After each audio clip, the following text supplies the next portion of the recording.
जब सेरीना मुझे हर कागज फाड़ते हुए देखती है, मैं उसके पूरे साम्राज्य के खिलाफ जंग छेड़ने के लिए तैयार हूँ। उसे आखिरकार समझ आता है उसका यह पति अब उसके काबू में नहीं है। लेकिन जब वह डिवोर्स का कागज देखती है जो मैं टेबल पर खिसकाता हूँ तो वह सुन्न रह जाती है।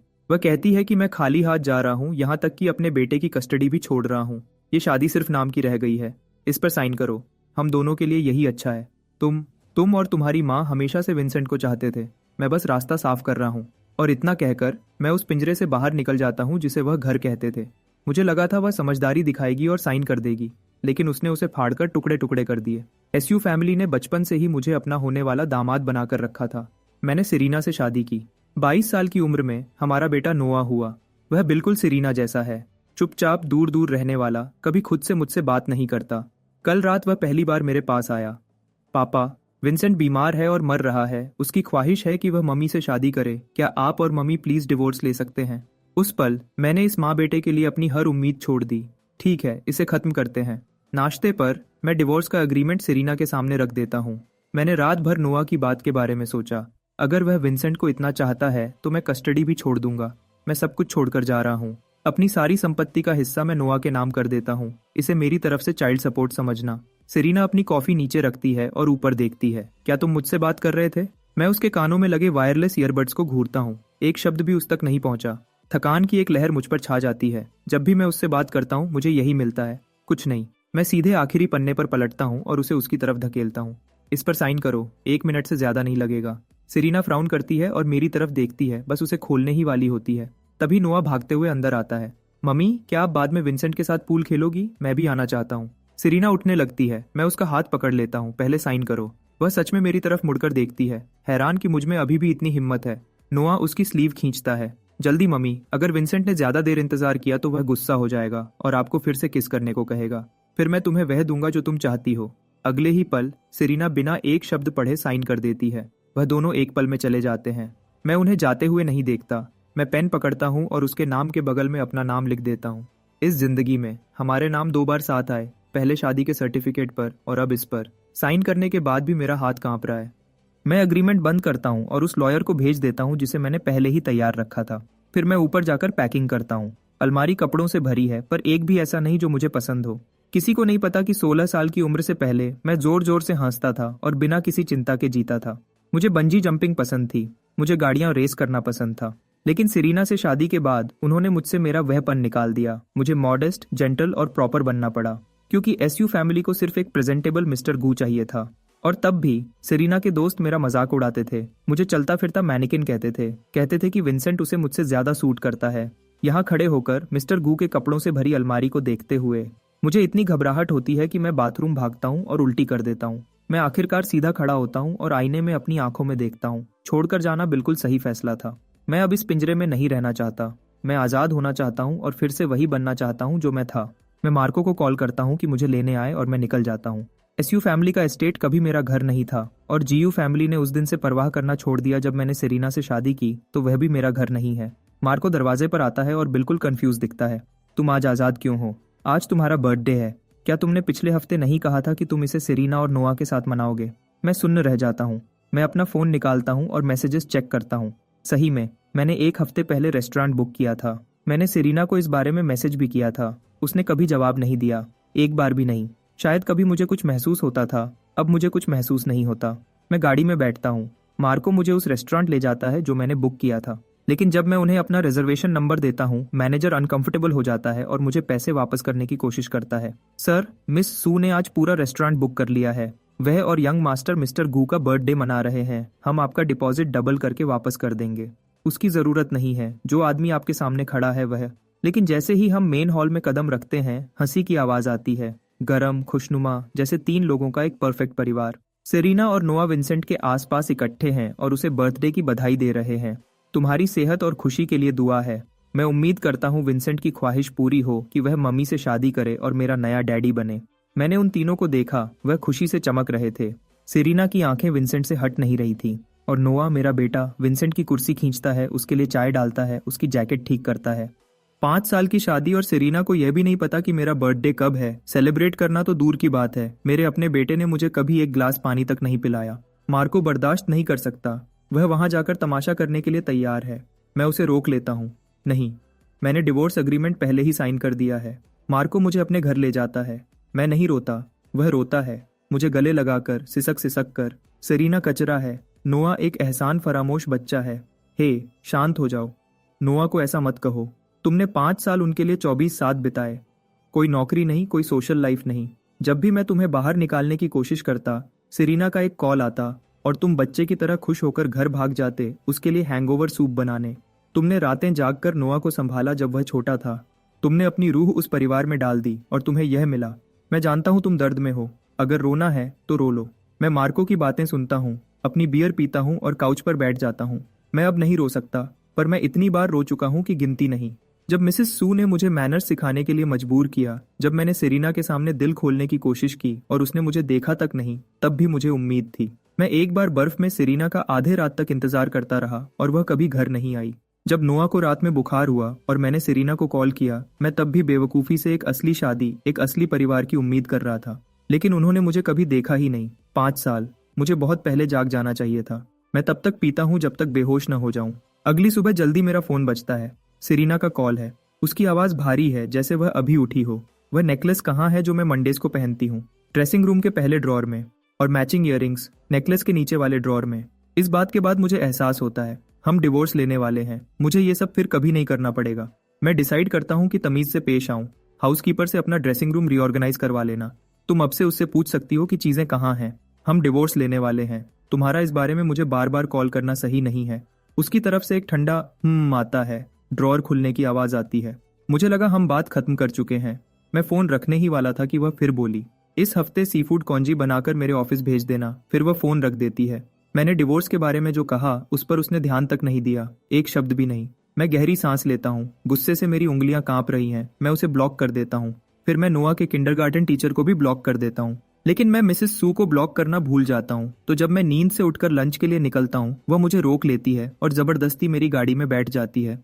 वह मेरे चेहरे पर फोटोज की एक स्टैक फेंकती है। सेरीना और विंसेंट, करीब, बिल्कुल साफ। तुमने मुझे बहुत निराश किया है। मैं 16 साल की उम्र से तुम्हें अपने हाथों से ढाल रही हूँ। 10 साल और तुम अभी भी अपनी बीवी का दिल नहीं जीत पाए। अगर मुझे पता होता कि तुम इतने बेकार हो तो मैं विंसेंट को इलेजिटिमेट होने के लिए कभी नहीं लिखती। फोटोज का शार्प कोना मेरी गर्दन पर एक पतली लकीर काट देता है। जब एसयू फैमिली ने मुझे अपना होने वाला दामाद चुना तो बहुत लोगों ने कहा कि मैं किस्मत वाला हूँ, लेकिन इसकी कीमत मेरी आज़ादी थी। 16 साल की उम्र से मेरा पूरा वजूद सिर्फ मिस्टर गू बनना था। इसका बोझ मुझे घुट रहा था। हाई स्कूल के आखिरी साल में मैंने जानबूझकर तमाशा किया। एक रिलेशनशिप में गया सिर्फ सेरीना के सामने सीन क्रिएट करने के लिए। मुझे लगा वह सगाई तोड़ देगी। उसने कुछ नहीं कहा। मुझे सेरीना से शादी किए हुए सिर्फ 5 साल हुए हैं, लेकिन मैं 10 साल से उनके दबाव में हूँ। बस अब बहुत हो गया। सेरीना और मैंने डिवोर्स अग्रीमेंट साइन कर दिया है। मैं कस्टडी छोड़ रहा हूँ। मैं खाली हाथ जा रहा हूँ। अगर यह तुम्हारे लिए काफ़ी नहीं है तो अपने लिए कोई बेहतर दामाद ढूंढ लो। मैं दरवाज़ा खोलता हूँ और बाहर निकलता हूँ। मिसेस सू एक पल के लिए सुन्न रह जाती है, फिर आगे बढ़कर मेरा हाथ पकड़ लेती है गुस्से में। ईथन, तुम्हारी हिम्मत कैसे हुई? उसके शार्प लाल नाखून मेरी स्किन में सुई की तरह चुभते हैं। मैं हंसता हूँ। ऐसी कोई चीज़ नहीं जो मैं नहीं कर सकता। एसयू फैमिली का दामाद बनना कभी कोई सम्मान की बात नहीं थी। मैं अपनी स्लीव ऊपर करता हूँ और पहली बार किसी को अपनी कलाई पर पुराने निशान दिखाता हूँ। मिसेस सू उन निशानों को घूरती है और छोड़ देती है, हैरान। मैं कभी मिस्टर गू नहीं बनना चाहता था। क्या तुम जानती हो पिछले 10 सालों से मैं अपने सपनों में क्या चिल्ला रहा हूँ? मैं चिल्लाता हूँ, कोई मुझे बचाओ। पर अब मैं समझ गया हूँ, कोई नहीं आने वाला। सिर्फ मैं खुद को बचा सकता हूँ। सिर्फ अपने असली रूप में जीकर ही मैं सच में जी सकता हूँ। मैं यह शांति से कहता हूँ, फिर गाड़ी से बाहर निकल जाता हूँ। इस बार मिसेस सू मुझे नहीं रोकती, लेकिन मेरे सीने का बोझ कम नहीं हो रहा। मुझे इसे बाहर निकालना है। तो मैं अपनी धूल से ढकी लाल सुपरकार निकालता हूँ, एक्सेलरेटर दबाता हूँ और खुली सड़क पर निकल जाता हूँ। शायद मेरी किस्मत में ही उससे टकराना लिखा है। मैं एक इंटरसेक्शन पर तेज रफ्तार में निकलता हूँ और एक मेबॉक से टकरा जाता हूँ। लाइसेंस प्लेट 58S, सेरीना की गाड़ी। सेरीना की असिस्टेंट दूसरी तरफ से बाहर आती है। वह मुझे देखकर रुक जाती है। मिस्टर गू। मैं उसके रिएक्शन से हैरान नहीं हूँ। 5 साल की शादी और सेरीना के आसपास हर किसी ने मेरे बारे में वही इमेज बना रखी है। ऐसा आदमी जो कभी स्ट्रीट रेसिंग में नहीं पकड़ा जाएगा। मैं कोई सफाई नहीं देता। मैं उसे अपना कार्ड देता हूँ और कहता हूँ कि मुझे डैमेज का बिल भेज दे। फिर मैं सनग्लासेस पहनता हूँ, गैस दबाता हूँ और निकल जाता हूँ। असिस्टेंट वापस मैबॉक में जाती है और सेरीना को रिपोर्ट करती है। मिस सू, ड्राइवर आपके पति थे। सेरीना अपनी नाक के ऊपर उंगली रखती है और ठंडे से कहती है, चलो। वह आदमी उसका पति था या कोई अजनबी, उसके लिए कोई फर्क नहीं पड़ता। असिस्टेंट इतनी समझदार है कि एक शब्द और न बोले, लेकिन 3 घंटे बाद वह दोनों फिर टकराए। सेरीना शहर के बाहर एक रेस ट्रैक पर आई है, एक बिजनेस पार्टनर के साथ लैंड डील साइन करने। एक रेस चल रही है। एक लाल गाड़ी फिनिश लाइन पर पहले नंबर पर आती है। रॉ, मैग्नेटिक, हर किसी की नजर वहां है। Driver dark red racing suit में बाहर निकलता है, लंबा और लीन, नजर हटाना नामुमकिन है। सेरीना का एक्सप्रेशन भी बदल जाता है। हैरानी और तारीफ साफ दिख रही है। फिर ड्राइवर हेलमेट उतारता है, असिस्टेंट की सांस रुक जाती है। मिस्टर गू इतनी अच्छी रेस कर सकते हैं। सेरीना कुछ नहीं कहती, लेकिन वह देखती है कि आसपास की हर औरत उस लंबे फिगर को घूर रही है और उसके चेहरे पर कुछ कसाव आ जाता है। जब मैं सेरीना को देखते हुए पकड़ता हूं तो मैं उसे एक्नॉलेज नहीं करता। इतने सालों तक, जब तक हम किसी हाई सोसाइटी इवेंट में न हो, वह मुझे ऐसे देखती थी जैसे मैं कोई हूं ही नहीं। तो जब रेस ऑर्गेनाइजर हमें मिलवाता है, मैं वही खेल खेलता हूँ, अजनबी। मिस सू, आपकी तारीफ बहुत सुनी है। सेरीना का चेहरा ब्लैंक रहता है और एक अजीब खामोशी छा जाती है जब तक विंसेंट की आवाज नहीं आती। हे एवरीवन, सेरीना, यहाँ सब हो गया, चलो डिनर के लिए ऑफिस चलते हैं। मैं मुड़ता हूँ और देखता हूँ विंसेंट मेबाक से बाहर निकल रहा है। वह आता है और सेरीना की कमर पर हाथ डाल लेता है जैसे कोई और वहां है ही नहीं। विंसेंट शायद मुझे अपना राइवल भी नहीं समझता। वह मुझे एक कैजुअल स्माइल देता है। उनके जाने के बाद कोई पास में आहें भरता है। मिस सू विंसेंट को काम पर भी साथ लाती है। वह सच में कुछ खास है। सेरीना की असिस्टेंट अभी भी वहां है। वह मुझे एक अजीब नजर से देखती है। मैं लगभग सुन सकता हूँ वह क्या सोच रही है। इतना बेकार आदमी कैसे हो सकता है। मैं कुछ नहीं कहता। मैं ट्रैक से निकल जाता हूँ और सबसे पहला काम मैं अपने लॉयर को कॉल करता हूँ। डिवोर्स सर्टिफिकेट आने में कितना टाइम है? 7 दिन। 7 और दिन, ठीक है। मैं 10 साल जी चुका हूँ, 7 दिन इंतजार कर सकता हूँ। लेकिन मैं अभी शांति से बैठा ही था कि सेरीना की असिस्टेंट का कॉल आता है। सीफूड कॉन्जी कब डिलीवर होगी? और नोआ के टीचर ने कहा कि आपका फोन अनरीचेबल है, उसका क्राफ्ट असाइनमेंट जमा नहीं हुआ है, क्या आप उसे ला सकते हैं? मैं नोआ के डिवोर्स मांगने से पहले की बातें याद करता हूँ। मैं अपने फोन की स्क्रीन में घुसा हुआ था। उसके लिए वह क्राफ्ट प्रोजेक्ट बना रहा था, एक एक टांका लगाकर। मैं उसे आधा छोड़कर चला गया था। मैं आसमान में उड़ते बादलों को देखता हूँ और शांति से कहता हूँ, सेरीना से कह देना अब और कोई कांजी नहीं, न आज न कभी। और नोआ के मामले अब मेरे लिए कोई मायने नहीं रखते। मुझे दोबारा कांटेक्ट मत करना। मैं फोन काट देता हूँ और असिस्टेंट का नंबर भी ब्लॉक कर देता हूँ। दूसरी तरफ असिस्टेंट अपना फोन पकड़े खड़ी है, पूरी तरह से शर्मिंदा। मिस सू, मिस्टर गू ने फोन काट दिया। मैं उन तक नहीं पहुंच सकती। मुझे लगता है उन्होंने मुझे ब्लॉक कर दिया है। शायद आप कोशिश करना चाहेंगी। सेरीना, जो शायद ही कभी अपना पर्सनल फोन उठाती है, उसे खोलती है और कॉन्टैक्ट में हस्बैंड लिखा हुआ देखती है। वह एक मैसेज टाइप करती है, ये सब क्या है?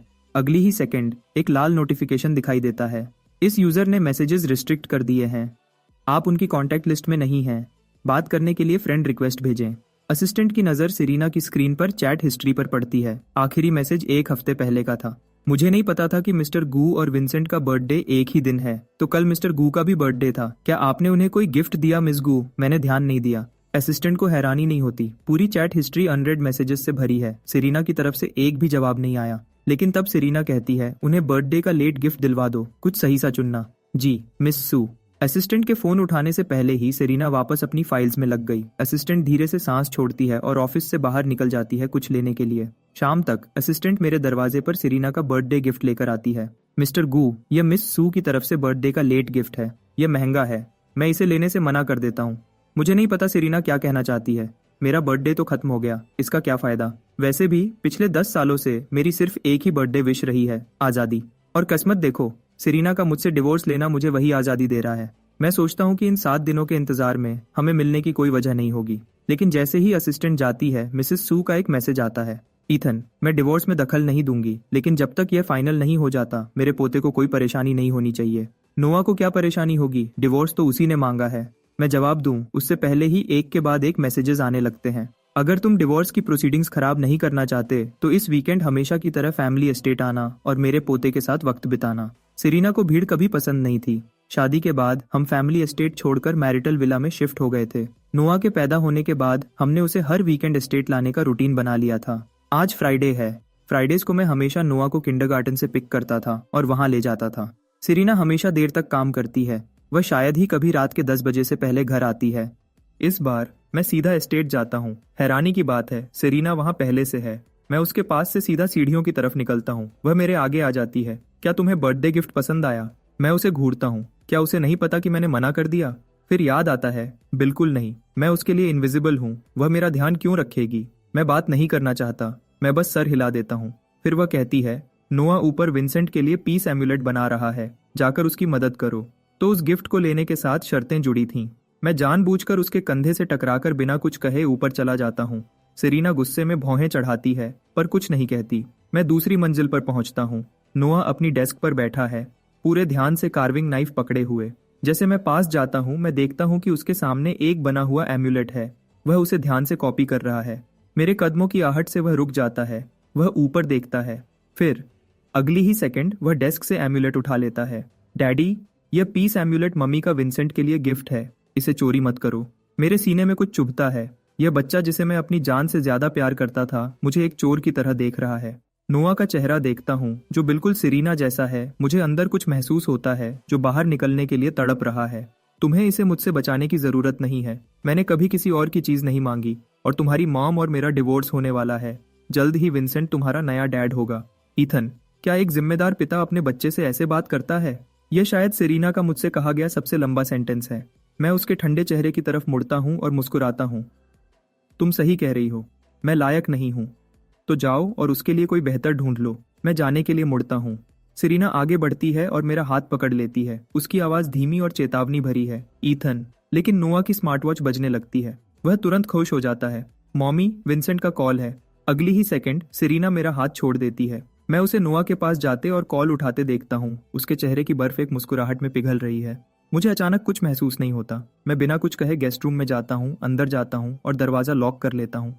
कमरा ठंडा है। जून का महीना है, पर वहां लेटे हुए मुझे लगता है जैसे मैं किसी ताबूत में बंद हूँ, कहीं अंधेरे में दफन। और फिर भी उसमें एक अजीब सी जानी पहचानी शांति है। जिस पल मैंने वह डिवोर्स अग्रीमेंट टेबल पर खिसकाया था, मैंने तभी फैसला कर लिया था, सब कुछ जला दो। उस रात सपने बहुत उलझे हुए थे, पर अगली सुबह मेरा शरीर मुझे 5 बजे उठा देता है, हमेशा की तरह। इस वक्त मैं उठकर सेरीना और नोआ के लिए ब्रेकफास्ट बनाता था।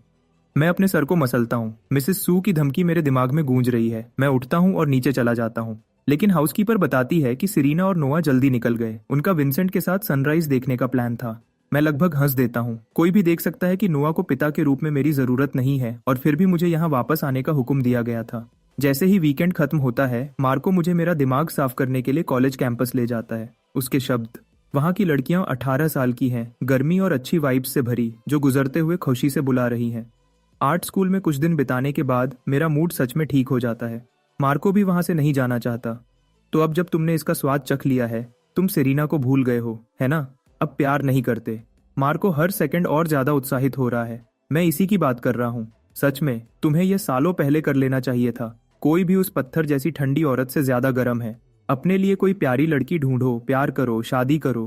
क्या वह जिंदगी नहीं होगी? मैं हंस रहा हूँ। हाँ, कहने ही वाला था कि मुझे पीछे से एक जानबूझकर की गई खांसी सुनाई देती है। मैं मुड़ता हूँ। सेरीना अपने असिस्टेंट के साथ थोड़ी दूर खड़ी है। मैं ऐसा नाटक करता हूँ जैसे मैंने उसे देखा ही नहीं और मार्को को खींचने लगता हूँ। मैं सोचता हूँ सेरीना को भी कोई परवाह नहीं होगी, लेकिन वह आगे बढ़ती है और मेरा हाथ पकड़ लेती है। एक गैदरिंग है, मुझे तुम्हारी वहां जरूरत है, मेरे साथ चलो। मैं मना करूं उससे पहले ही वह मुझे सीधा कार में खींच लेती है। अंदर बैठते ही मैं सच में हैरान हूँ। मेरी यादों में सेरीना ने हमेशा मेरे साथ ऐसा बर्ताव किया है जैसे मेरा कोई वजूद ही न हो, कोई एहसास नहीं, मेरे बारे में कोई राय नहीं। इस तरह की जबरदस्ती मैंने सिर्फ उसे बेडरूम के बंद दरवाजों के पीछे ही देखा है। मैं अभी भी इसे समझ रहा हूँ कि वह बोलती है, ईथन, हम जैसे लोगों के लिए कंपैटिबिलिटी सबसे जरूरी है। मैं आंखें झपकाता हूँ। उसने सब सुन लिया जो मार्को और मैंने कहा था। मैं एक छोटी कड़वी हंसी हंसता हूँ। तो प्यार कोई मायने नहीं रखता, परवाह किया जाना मायने नहीं रखता। तुम्हारी कंपैटिबिलिटी की सोच मेरे 10 साल से सहने का नतीजा है। मैं क्यों करूं? सेरीना कुछ सेकंड सुनती है, वह जवाब नहीं देती। मैं उसे समझने की कोशिश छोड़ देता हूँ। जब हम क्लब पहुंचते हैं तो मुझे पता चलता है कि यह सेरीना के दोस्तों की छोटी सी गैदरिंग है। उसने मुझे कभी ऐसी जगह नहीं बुलाया था और मुझे उसके दोस्त कभी पसंद नहीं आए। वह हमेशा मुझे नीची नजर से देखते हैं, मुझे नकली कहते हैं। तो मैं एक बार भी नहीं मुस्कुराता। मैं बस पीता हूँ। जब शराब का असर होने लगता है, मैं वॉशरूम जाने का बहाना करता हूँ। मेरे जाते ही कोई बीच में बोल पड़ता है, तुम्हारे पति ने आज रात एक बार भी नहीं मुस्कुराया। वह तुम्हारे साथ एटीट्यूड दिखा रहा था। सुना है तुम दोनों का डिवोर्स हो रहा है। डिवोर्स के बारे में किसने कहा? मैं शादीशुदा हूँ और मेरे पति ईथन मेरी जिंदगी भर रहेंगे। उसकी दोस्त सच में हैरान दिखती है। तुम्हारा मतलब सच में? सेरीना उसे देखती है। खामोशी। उसकी दोस्त बेचैन हो जाती है। कुछ देर बाद वह ध्यान से बोलती है, तुम्हें वह सीईओ याद है जिसके साथ तुमने एआई डेवलपमेंट प्रोजेक्ट में पार्टनर किया था? वह अपने पति को पूरी तरह इग्नोर करती थी, उसे अपनी वर्क लाइफ से दूर रखती थी, कभी किसी को पता नहीं चलने दिया कि वह एग्जिस्ट करता है। सुना है उसने अभी तक उसे वापस नहीं जीता। अगर तुम ईथन के साथ जिंदगी बिताने के लिए सीरियस हो तो मैं एक दोस्त के नाते कह रही हूँ, उस पर ध्यान दो, वरना तुम्हारा हाल भी वैसा ही हो सकता है। सेरेना का हाथ वाइन ग्लास पर रुक जाता है, लेकिन उसकी आवाज ठंडी और पक्की रहती है। वह ऐसा नहीं करेगा। उसी पल वॉशरूम में मेरा फोन बजता है। मेरे डिवोर्स लॉयर का मैसेज। मिस्टर गू, आपका और मिस सू का डिवोर्स सर्टिफिकेट प्रोसेस हो गया है। आप उसे हमारे ऑफिस से अपनी सुविधा के अनुसार ले सकते हैं। यह दिन आखिर आ ही गया। मैं लॉ ऑफिस की तरफ भागा और सर्टिफिकेट खोला, उसे बार बार पढ़ा। इस पल से मैं आखिरकार सू फैमिली और उनके दिए गए हर दर्द से आजाद हूँ। ऑफिस के बाहर मार्को कहता है, हम मेरी आजादी का जश्न मना रहे हैं, एक ऐसे खाने के साथ जो मुझे पहले कभी खाने की इजाजत नहीं थी। वह मुझे नाइट मार्केट में एक स्ट्रीट फूड स्टॉल पर ले जाता है। बबल टी, बारबेक्यू, आइसक्रीम, जो तुम चाहो आज रात तुम्हें मिलेगा। सिजलिंग मीट और गर्म खाने की खुशबू मुझे घेर लेती है और लंबे समय बाद पहली बार मैं जिंदा महसूस करता हूँ। उस रात हम स्क्यूअर्स खाते हैं, बियर पीते हैं और जितना जोर से हो सके हंसते हैं। अंत में मैं इतना जोर से हंस रहा हूँ कि मेरी आंखों में आंसू हैं। 10 साल की बेड़ियां आखिरकार खत्म। शायद ये इतने समय से दबाए हुए जज्बातों का निकलना है। मैं नोआ को अनब्लॉक करता हूँ और उसे कॉल करता हूँ। जैसे ही कॉल कनेक्ट होती है मेरी आंखें लाल हैं और मैं कहता हूँ, नोआ मेरी बात सुनो। तुम्हें मैं पसंद न हूँ पर मैं तुम्हारा बायोलॉजिकल पिता हूँ। मैं वही था जो हर रात जागा जब तुम बीमार थे। मैं वही था जो तुम्हारे हर होमवर्क सेशन में तुम्हारे साथ बैठा। जिस दिन तुमने मुझे किसी ऐसे के लिए क्रूअल कहा जो तुम्हारी असली फैमिली भी नहीं है, उस दिन मैं तुम्हारा डैड बनना छोड़ दिया। तो अब मुझे वैसा मत बुलाओ, तुमने ये हक नहीं कमाया। फिर सेरेना की ठंडी आवाज लाइन पर आती है, ईथन तुम क्या कह रहे हो? मैं एक पल के लिए रुकता हूँ, फिर समझता हूँ नोआ जरूर उसके साथ होगा। मैं ठंडे लहजे में जवाब देता हूँ, मिस मिनसू, अगर तुम्हारे पास मुझे लेक्चर देने का वक्त है तो शायद उसे अपने बेटे को संभालने में लगाओ। तुम्हें पता है उसने मुझसे क्या मांगा? तुमसे डिवोर्स, विंसेंट के लिए जगह बनाने को। मजेदार बात यह है कि मैंने वही किया जो तुम सब चाहते थे। मैं फोन काट देता हूँ और नोआ को दोबारा ब्लॉक कर देता हूँ। अगली सुबह सबसे पहले मैं देश से बाहर की फ्लाइट बुक करता हूँ। मुझे पता है कल रात मैं हद से आगे बढ़ गया और एक बार डिवोर्स की बात बाहर आई तो सू फैमिली इसे चुपचाप नहीं जाने देगी। वह शायद मुझे घुटनों पर बैठकर सेरेना से वापस आने की भीख मांगने पर मजबूर करें या किसी और अमीर फैमिली की बेटी के साथ नए अरेंजमेंट के लिए दबाव डालें। मैं कैपिटल छोड़ रहा हूँ और मैं वापस नहीं आ रहा। मैं मार्को को अलविदा कहता हूँ, अपना सामान पैक करता हूँ और निकल जाता हूँ। लेकिन दरवाजे पर मैं रुक जाता हूँ। मैबोक थोड़ी दूर पार्क है। सेरेना और नोआ बाहर निकलते हैं और मेरी तरफ चलते हैं। नोआ, अपने पिता से माफी मांगो। नोआ का छोटा चेहरा पीला और तनाव में है। वह अपनी शर्ट पकड़ता है और झुक जाता है। डैडी, मुझे माफ कर दो। मुझे वह बुरी बातें नहीं कहनी चाहिए थीं। मुझे आप और मॉमी को डिवोर्स लेने के लिए नहीं कहना चाहिए था। मुझे पता है मैं गलत था। क्या आप मुझे माफ कर सकते हैं? तुम्हें माफी मांगने की जरूरत नहीं है। मैं कह चुका हूँ जो मुझे कहना था। मैं आगे बढ़ चुका हूँ। लेकिन फिर मेरी हैरानी के लिए सेरेना बोलती है, मुझे माफ करो, मैं नोआ को सही से गाइड नहीं कर सकी। ये मेरी भी गलती है। मैंने कभी नहीं सोचा था कि मैं सेरेना को खुद से बिना कहे माफी मांगते हुए सुनूंगी। लेकिन क्या एक सॉरी हो चुके नुकसान को मिटा सकता है? मैं अपने बैग में रखी चीज के बारे में सोचता हूँ जो मैंने एयरपोर्ट से सेरेना को मेल करने का प्लान बनाया था। सेरेना, अगर तुम सच में माफी चाहती हो तो मुझे एयरपोर्ट छोड़ दो। सू ग्रुप का अभी कैपिटल के बाहर कोई काम नहीं है। तुम कहाँ उड़कर जा रहे हो? क्या मेरे अपने मामले नहीं हो सकते? मेरा वह मतलब नहीं था। पहली बार सेरेना सच में कंफ्यूज दिख रही है। मुझे परवाह नहीं। वह वही थी जिसने मुझे इस पिंजरे में खींच लिया था। यह सही है कि वही मुझे यहाँ से बाहर ले जाए, वही जो हमारे बीच का आखिरी धागा अपने हाथों से काटे। हम पूरे रास्ते बात नहीं करते। एयरपोर्ट पर मेरे उतरने से ठीक पहले मैं सेरेना को एक एलिगेंट बॉक्स देता हूँ, एक आखिरी गिफ्ट। सेरेना झिझकती है। साफ है कि उसे नहीं पता आखिरी का क्या मतलब है, पर वह ले लेती है। शुक्रिया। नोआ अपना छोटा चेहरा ऊपर करता है। डैडी, मेरा क्या, तुम्हारा भी उसी में है। आखिरकार यह सच में उन दोनों के लिए एक गिफ्ट है, कुछ ऐसा जिससे उन्हें खलुश होना चाहिए। 1 घंटे बाद खोलना याद रखना, तब तक प्लेन हवा में होगा। सेरेना मुझे एक रेयर गर्मी भरी नजर से देखती है। जल्दी वापस आना। मैं मुस्कुराता हूँ पर कुछ नहीं कहता। मैं मुड़ता हूँ और चला जाता हूँ। मैं वापस नहीं आ रहा। मैं अपनी आजादी के पीछे जा रहा हूँ। सेरेना उस अकेले शख्स को टर्मिनल में गायब होते देखती है। उसके अंदर कुछ बेचैनी उठती है और वह बता नहीं सकती क्यों। वह बॉक्स की तरफ बढ़ती है, तुरंत खोलने के लिए तैयार। नोआ उसे रोक देता है। मॉमी, हमने डैडी से 1 घंटा इंतजार करने का वादा किया था। हमें अपना वादा निभाना होगा। अगले 1 घंटे तक सेरेना डॉक्यूमेंट्स का ढेर पकड़े रहती है और एक पेज भी नहीं पढ़ती। वह बॉक्स की तरफ जितनी बार गिनती कर सकती है उससे ज्यादा बार देखती है। आखिरकार 1 घंटा खत्म हो गया। नोआ पहले बॉक्स की तरफ लपकता है। मॉमी, डैडी हमारे लिए क्या लाए? यह बहुत मिस्टीरियस है। ढक्कन हटता है। सेरेना देखने के लिए मुड़ती है। अंदर पड़ा शांत और खामोश डिवोर्स सर्टिफिकेट है। नोआ सिर्फ 3 साल का है, पर उसने अपनी शुरुआती पढ़ाई शुरू कर दी है। वह बॉक्स में छोटी बुकलेट को घूरता है, होंठ हिलाते हुए जैसे वह समझने की कोशिश कर रहा हो। मॉमी, डिवोर्स सर्टिफिकेट क्या होता है? डैडी ने कहा था यह गिफ्ट है। क्या यह छोटी बुकलेट गिफ्ट है? सेरीना का दिमाग सुन्न हो जाता है। वह अपने डॉक्यूमेंट्स गिरा देती है। वह नोआ के हाथों से बॉक्स ले लेती है। उसे पता भी नहीं चलता, उसके हाथ बेकाबू होकर कांप रहे हैं। सुनहरे अक्षरों वाली लाल बुकलेट अंदर शांति से रखी है, जैसे कोई मौजूदगी जो घर में हमेशा थी और हमेशा इग्नोर की गई। उसके सीने में कुछ उमड़ता है, एक ऐसी पैनिक जिसे वह समझ नहीं पाती। उसे लगता है कि अगर उसने इसे खोला तो कोई चीज हमेशा के लिए खो जाएगी। वह लंबी सांसें लेती है और फिर उसे खोलती है। जैसे ही वह दोनों के नाम साथ देखती है, उसकी आंखें फटी की फटी रह जाती हैं। वह झटके से उसे बंद करती है और ईथन को कॉल करने के लिए अपना फोन उठाती है। तभी उसे याद आता है कि वह तो प्लेन में है। वह गुस्से से भर जाती है। वह अपना गुस्सा पीती है और अपने असिस्टेंट को कॉल लगाती है। पता लगाओ मिस्टर गू कहाँ जा रहे हैं, उनकी फ्लाइट ट्रैक करो। जी मिस सू, और उन्हें तुरंत मेरे पास वापस लाओ। और ये भी पता लगाओ कि ये डिवोर्स सर्टिफिकेट किसने बनवाया। न कोई कोर्ट में केस हुआ, न कोई फॉर्मल प्रोसीजर। ये कैसे हो गया?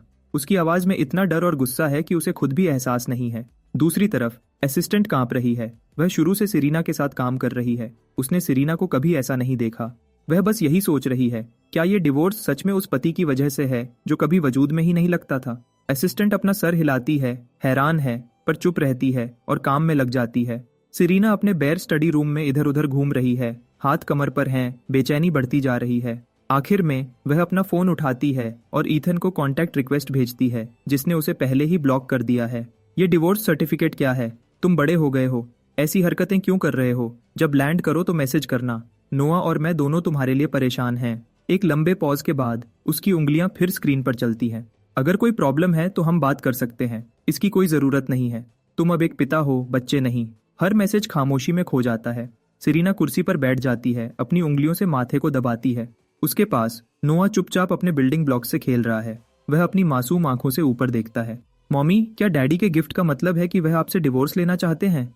ये शब्द उसके सीने में पत्थर की तरह लगते हैं। वह सांस नहीं ले पा रही। उसकी दोस्त की चेतावनी उसे याद आती है। लंबी खामोशी के बाद वह धीरे से बोलती है, ईथन, क्या तुमने भी मुझसे उम्मीद छोड़ दी है? इंतजार खत्म ही नहीं हो रहा। सेरीना बार बार फोन चेक करती है, मैसेज पे मैसेज भेजती है, पर कोई जवाब नहीं आता। उसके अंदर एक ऐसी फीलिंग जगती है जिसका वह नाम नहीं ले सकती। कुछ ऐसा जो दर्द देता है। वह दोनों कितने कंपैटिबल थे। 5 साल सब कुछ ठीक था, तो अचानक डिवोर्स कैसे हो गया? वह बिना कुछ कहे कैसे चला गया? तभी उसका फोन बजता है। वह स्क्रीन देखे बिना ही फोन उठा लेती है। ईथन, तो तुम्हें कॉल करना आता है? मैंने तुम्हें इतने सारे मैसेजेस भेजे, तुमने जवाब क्यों नहीं दिया? कुछ सेकंड्स की खामोशी। फिर, मिस सू, ये मैं हूं। सेरीना स्क्रीन देखती है। जो भी एनर्जी उसके अंदर थी वह पूरी तरह खत्म हो जाती है। वह अपनी नाक के ऊपर का हिस्सा दबाती है, आवाज धीमी कर लेती है। सॉरी, मैं थोड़ा आगे बढ़ गई थी। मिस्टर गू के बारे में कोई खबर? असिस्टेंट रुकती है, थूक निगलती है। बात यह है मिस सू, हमने कंफर्म किया है कि मिस्टर गू ने आज विदेश की फ्लाइट ली है, पर लैंड करने के बाद कनेक्टिंग फ्लाइट की जानकारी। असिस्टेंट की आवाज रुक जाती है। सेरीना का चेहरा गुस्से से काला पड़ जाता है। लंबे पॉज के बाद वह बोलती है, आवाज सख्त है। और डिवोर्स सर्टिफिकेट, क्या पता चला कि ये कैसे प्रोसेस हुआ? डिवोर्स एग्रीमेंट पर आपके साइन है। वेरिफिकेशन टीम और लीगल डिपार्टमेंट दोनों ने हैंडराइटिंग और कंटेंट चेक कर लिया है। ये वैलिड है। जो गुस्सा वह रोक रही थी वह बाहर आ जाता है। सेरीना की आवाज बर्फ जैसी ठंडी हो जाती है। वैलिड का क्या मतलब है?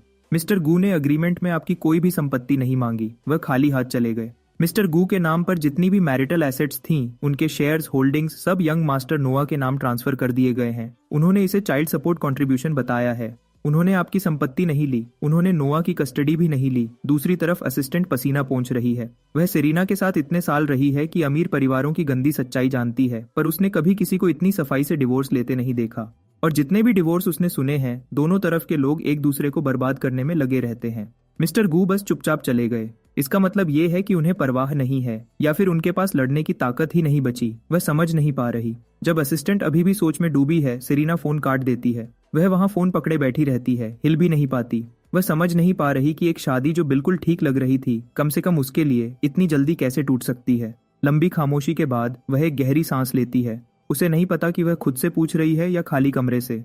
ईथन, तुम किस बात से इतने नाखुश थे? वह अभी भी यही सोच रही थी कि स्टडी का दरवाजा खुलता है। नोआ झांकता है, फिर अपने छोटे पैरों से अंदर आता है। वह सेरीना के पैरों को गले लगा लेता है और उम्मीद भरी आंखों से देखता है। मॉमी, मैंने विंसेंट से पूछा, डैडी का डिवोर्स सर्टिफिकेट देने का मतलब है कि मुझे नए डैडी मिलने वाले हैं। मॉमी, जल्दी से विंसेंट से शादी कर लो, मैं चाहता हूँ वह मेरे नए डैडी बने। कभी। सेरीना इसे बच्चे की मासूम बात समझकर टाल देती। अब ये शब्द चाकू की तरह चुभते हैं। क्या ईथन सच में अपने बेटे की बातों की वजह से छोड़कर गया? ये ख्याल उसे जोर से लगता है। वह फ्राउन करती है और चिल्लाती है, तुम 3 साल के हो, तुम्हें कुछ नहीं पता। ऐसी बातें दोबारा मत कहना। तुम्हारे एक ही पिता हैं, कोई नए डैडी नहीं है। नोआ डरकर पीछे हट जाता है। उसका होंठ कांपने लगता है और फिर वह रोने लगता है। मुझे नए डैडी चाहिए। मैं चाहता हूँ विंसेंट मेरे नए डैडी बने। मुझे अपने पुराने डैडी नहीं चाहिए। वह दिन भर नौकर की तरह काम करते हैं। वह बिल्कुल भी मजेदार नहीं है। सेरीना का गुस्सा भड़क उठता है। तुम्हें ये कहना किसने सिखाया? उसे समझना चाहिए था कि नोआ सिर्फ 3 साल का है। अगर कोई उसे ये ख्याल न दे रहा होता, उसे डिवोर्स का मतलब कैसे पता चलता? वह अपने पिता को नौकर कैसे कह सकता है? नोआ दरवाजे से बाहर भागता है। मैं मॉमी से नफरत करता हूँ। अगर मॉमी मेरे लिए नए डैडी नहीं लाएंगी तो मैं कभी वापस नहीं आऊंगा। सेरीना नोआ के पीछे जाने वाली होती है, पर उसका फोन बजता है। विंसेंट का कॉल है। वह 2 सेकंड के लिए सोचती है कि नोआ के पीछे जाए या कॉल उठाए। वह कॉल चुन लेती है। लाइन कनेक्ट होती है और विंसेंट की आवाज तुरंत आती है। सेरीना, नोआ ने मुझे बताया कि तुम और ईथन डिवोर्स ले रहे हो। क्या हो रहा है? वह बच्चा है, जरूर उसने गलत समझा होगा। सेरीना सांस छोड़ती है। एक गलतफहमी हो गई है। मैं ईथन को डिवोर्स नहीं दे रही हूँ। क्या कोई और बात थी? विंसेंट थोड़ी देर चुप रहता है। उसका टोन धीमा हो जाता है। हम आज रात नोआ को अम्यूजमेंट पार्क ले जाने वाले थे फायरवर्क्स देखने। मुझे तुम दोनों में से किसी का कॉल नहीं आया तो मैंने सोचा चेक कर लूं। मुझे माफ करो, मैं भूल गई थी। हम किसी और दिन जाएंगे। जब तक सेरीना फोन काटती है, नोआ कहीं नहीं मिल रहा। वह चलिए पहले ज्यादा परेशान नहीं होती। विला में इतने सारे स्टाफ हैं, जरूर वह 3 साल के बच्चे पर नजर रख सकते हैं। पर नोआ गायब हो जाता है सबकी नजरों के सामने। किसी ने उसे विला से निकलते नहीं देखा। बाहर के सिक्योरिटी कैमराज में बस एक छोटा अकेला फिगर दूर जाते हुए दिखता है। सेरीना अपने सभी लोगों को काम पर लगा देती है और पूरी कैपिटल को पलट देती है। नोआ कहीं नहीं है। वह ईथन का नंबर बार बार मिलाती है। उसे बस यही सुनाई देता है, आपका डायल किया गया नंबर अभी उपलब्ध नहीं है, कृपया बाद में कोशिश करें। कोई और रास्ता न देखकर वह अपने असिस्टेंट से मार्को का नंबर ट्रैक करवाती है। हेलो, मैं सेरीना हूँ। क्या ईथन ने तुमसे कांटेक्ट किया? अगर तुम्हारे पास उन तक पहुंचने का कोई रास्ता है तो प्लीज उन्हें बताओ। इस डिवोर्स की वजह से जो उन्होंने शुरू किया है, नोआ गायब हो गया है। अगर उनमें एक पिता की जिम्मेदारी है तो मैं उम्मीद करती हूँ वह तुरंत वापस आएंगे। वह अपनी बात खत्म भी नहीं करती कि मार्को जोर से और बिना सब्र के उसे बीच में ही टोक देता है। रुको रुको रुको, तुम्हारा बच्चा गायब है तो पुलिस को कॉल करो। ईथन को ढूंढने से क्या होगा? क्या उसका नोआ के साथ कोई टेलीपैथिक कनेक्शन है? क्या वह लैंड करते ही उस बदतमीज बच्चे के पास टेलीपोर्ट हो सकता है? और तुम कह रही हो कि बच्चे का गायब होना उसकी गलती है जिसने उसे डिवोर्स के लिए मजबूर किया। डिवोर्स सही फैसला था। तुम और वह बदतमीज बच्चा एक दूसरे के लायक हो। लाइन कट जाती है।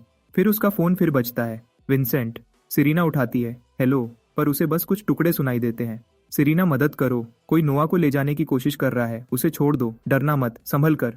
कॉल कट जाती है। सेरीना तुरंत अपनी टीम को विंसेंट का फोन सिग्नल ट्रेस करने का ऑर्डर देती है। जब वह पहुंचते हैं, विंसेंट और नोआ हाईवे के किनारे एक ढलान के नीचे पड़े हैं। विंसेंट चोटों से भरा है, बुरा हाल है, पर नोआ उसकी बाहों में कसकर बंधा है। चेहरा मिट्टी से भरा है पर बिल्कुल सही सलामत है। वहां मौजूद हर कोई ये देखकर इमोशनल हो जाता है।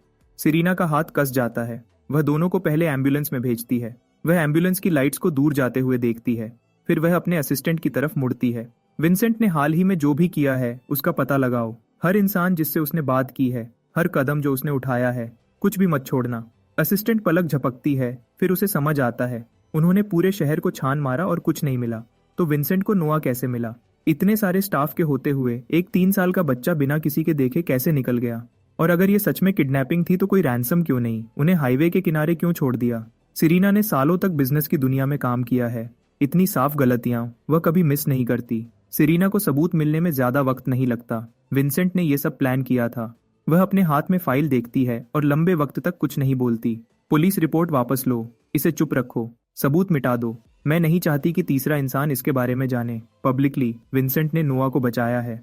असिस्टेंट हैरानी से देखती है। क्या मिस सू सच में उस आदमी को बचाने वाली है जिसने अपने ही बेटे की किडनैपिंग प्लान की? इससे पहले कि वह कुछ समझ पाए, सेरीना हॉस्पिटल कॉरिडोर में गायब हो चुकी है। सेरीना हॉस्पिटल रूम का दरवाजा खोलती है। विंसेंट बेड पर लेटा है, चेहरा पीला है, उसके भौहें सिकुड़ जाती हैं, उसकी नजरों में कुछ तीखा आ जाता है। विंसेंट धीरे से खांसता है। नोआ कैसा है? वह ठीक है ना? वह बहुत छोटा है, ऐसी चीज ने उसे बहुत डराया होगा। ये सब ईथन की गलती है, बिना अपने बच्चे की परवाह किए चला गया। कैसा गैर जिम्मेदार आदमी है। मुझे नोआ को देखने जाना है। वह बेड से उठने की कोशिश करता है। सेरीना उसके पास से गुजरते वक्त उसका हाथ पकड़ लेती है। उसकी आवाज शांत और नापी तुली है। ईथन एक अच्छा पिता है या नहीं, ये फैसला करने का हक दूसरों का नहीं है। विंसेंट सिरीना के ठंडे चेहरे को देखता है और एक पल के लिए रुक जाता है। वह चेहरा जो हमेशा उसके लिए नर्म था, अब उसमें थोड़ी भी गर्मी नहीं है और ये ठंडक परेशान करने वाली है। वह अपनी मुट्ठी भींचता है। हमारे बीच इतने सालों के बाद मुझे दूसरा कैसे समझा जा सकता है? उसका टोन नर्म हो जाता है। मैंने गलत बोला, मैं बस बहुत चिंतित था, पर आज जो हुआ वह सच में भयानक था। मैं भी अभी तक कांप रहा हूँ और मैं एक एडल्ट हूँ। नोआ मेरी आंखों के सामने बड़ा हुआ है, मैं उसके लिए चिंता किए बिना नहीं रह सकता। सिरीना का हाथ कस जाता है। उसकी आंखें विंसेंट पर टिकी हुई बर्फ जैसी हैं। अगर ये इतना भयानक और डरावना था तो तुमने खुद किडनैपिंग क्यों अरेंज की और ये सब ड्रामा क्यों किया? विंसेंट का चेहरा सफेद पड़ जाता है। उसकी आंखें लाल हो जाती हैं। सिरीना, तुम क्या कह रही हो? सिरीना समझाती नहीं, वह बस उसे देखती है और उसकी आंखों में कुछ बदलता है, उलझा हुआ, निराश। मैंने तुम्हारी तरफ से सबूत मिटा दिए हैं। अब से नोआ से दूर रहो। मैं तुम्हारे देश छोड़ने का इंतजाम कर दूंगी। मैं ध्यान रखूंगी कि तुम्हारी जरूरत पूरी हो। वापस मत आना। वह दे जाने के लिए मुड़ती है। विंसेंट आगे लपकता है और पीछे से उसे गले लगा लेता है। सिरीना, मुझे मत भेजो। अगर मैंने कुछ गलत किया है तो मैं बदल सकता हूँ। इतने सालों से हम हमेशा साथ रहे हैं। सिरीना नहीं हिलती। वह उसकी कलाइयां पकड़ती है और उसके हाथ हटा देती है। विंसेंट उसका हाथ पकड़ लेता है, परेशान। सिरीना, क्यों? ये सब क्यों हो रहा है? मैं मानता हूं मैंने इस बार हद पार कर दी, पर मैं बस उस इंसान से शादी करना चाहता हूं जिससे मैं प्यार करता हूं। इसमें क्या गलत है? मुझे परवाह नहीं कि नोआ मेरा खून नहीं है। मैं उसका ध्यान रखूंगा। मैं कसम खाता हूं। सिरीना उसे झटक देती है। उसकी आंखें ठंडी और सच में कंफ्यूज हैं। जिससे तुम प्यार करते हो, क्या वह मेरी लेट बहन नहीं होनी चाहिए? जिससे मैं प्यार करता हूं वह हमेशा तुम रही हो। इतने सालों से तुम वह हो जो मेरे साथ रही, जिसने मेरा ध्यान रखा, जिसने मेरी देखभाल की। तुम्हें मेरा बर्थडे उससे बेहतर याद है जितना उसे कभी था। जब भी मैं बुलाती हूँ तुम दौड़े चले आते हो। तुम मेरे साथ अपने पति से बेहतर बर्ताव करते हो। क्या इसका मतलब ये नहीं कि तुम मुझसे प्यार करते हो? सिरीना के अंदर कुछ टूट जाता है, साफ और आखिरी। वह विंसेंट का हाथ छोड़ती है और एक कदम पीछे हट जाती है। मैंने तुम्हारी देखभाल मेरी बहन की आखिरी इच्छा का सम्मान करने के लिए की थी, इससे ज्यादा कुछ नहीं। मेरे दिल में तुम्हारे लिए कभी कोई फीलिंग्स नहीं थी और मैं तुमसे कभी शादी नहीं करूंगी। एक प्राइवेट जेट आज तुम्हारे लिए तैयार रहेगा। जितनी जल्दी हो सके निकल जाओ।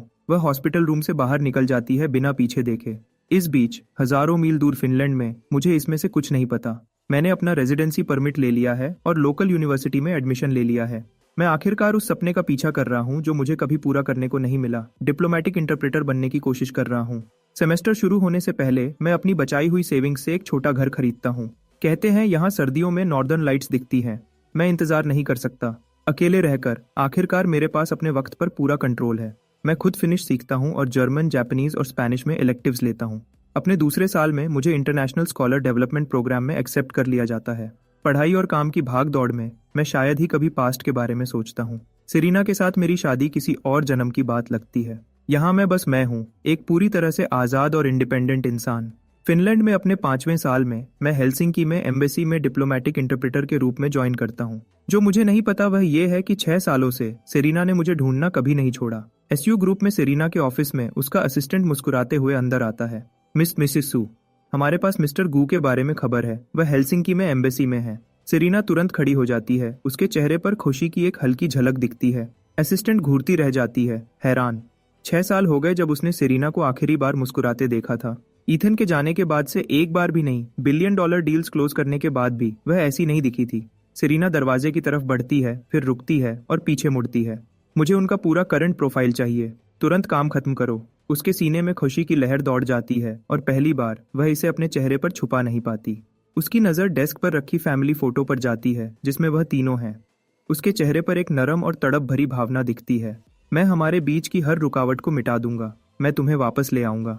मैंने कभी सिरीना और नोआ का हाल जानने की कोशिश नहीं की। मेरे लिए तो उन्हें वही मिला जो वह चाहते थे, एक ऐसा पति और पिता जिसे वह पसंद करते हैं। मेरे दिन भरे रहते हैं, कॉन्फ्रेंसेस, ट्रांसलेशन का काम, एक ऐसी जिंदगी जो सच में मेरी लगती है।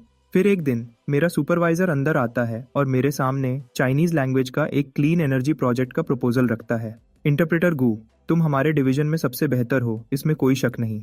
फिनिश ट्रेड प्रमोशन एजेंसी इस प्रपोजल को सबसे ज्यादा प्रायोरिटी दे रही है। मुझे चाहिए कि तुम इसका ट्रांसलेशन जल्द से जल्द पूरा करो। मैं डॉक्यूमेंट्स के ऊंचे ढेर को देखता हूँ और मुस्कुरा देता हूँ। चिंता मत कीजिए, समझिए हो गया। लेकिन जैसे ही मैं पहला पन्ना खोलता हूँ मैं उसे देख लेता हूँ। ईसयू ग्रुप। सिरीना का चेहरा मेरे दिमाग में बिना बुलाए आ जाता है। मैं उसे झटक देता हूँ और धीरे से सांस लेकर खुद से कहता हूँ, सू ग्रुप दुनिया भर में काम करता है, जाहिर है वह फिनलैंड में भी जगह बनाना चाहेंगे। ये बस एक इत्तेफाका है। कई रातें जागने के बाद मैं ट्रांसलेशन पूरा करके अपने सुपरवाइजर के दरवाजे पर दस्तक देता हूँ।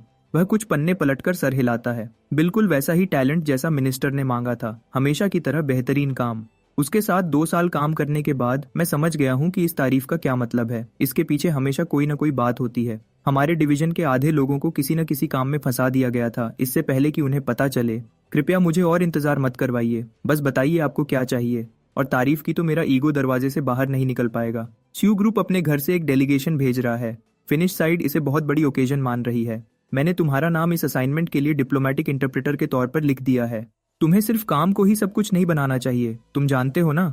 मुझे याद है तुम अभी भी सिंगल हो। सुना है सू ग्रुप का रिप्रेजेंटेटिव बहुत इंप्रेसिव और काबिल है। जान पहचान बढ़ाने का मौका है। मेरा दिल बैठ जाता है। सू ग्रुप, ये सेरीना खुद तो नहीं हो सकती। इतना बड़ा इत्तेफाक कैसे हो सकता है। जब सू ग्रुप का डेलीगेशन फिनलैंड पहुंचता है तो मेरा सुपरवाइजर मुझे एयरपोर्ट ले जाता है उनसे मिलने के लिए। फिनिश साइड ने आज रात सू ग्रुप के लिए एक डिनर बैंकेट रखा है। ये काफी रिलैक्स्ड होगा। ट्रांसलेट करते वक्त थोड़ा रिलैक्स रहना, सख्त होने की जरूरत नहीं है। मैं तुम्हें जल्द ही रिप्रेजेंटेटिव से मिलवाऊंगा। उसके बाद खत्म करने से पहले ही वह मेरे कंधे के पीछे इशारा करता है। मिस सू, यहाँ। वह मुझे खींचकर सेरीना के सामने खड़ा कर देता है। मैं हिला तक नहीं, मैं अभी भी जम गया हूँ। सेरीना का चेहरा भी जम गया है। 6 साल बीत गए और वक्त ने उस पर कोई असर नहीं छोड़ा। वह वहां वैसे ही शांत और संभली हुई खड़ी है जैसे हमेशा थी। मेरा सुपरवाइजर मुझे थोड़ा आगे धकेलता है और बड़ी मुस्कुराहट के साथ इंट्रोडक्शन शुरू करता है।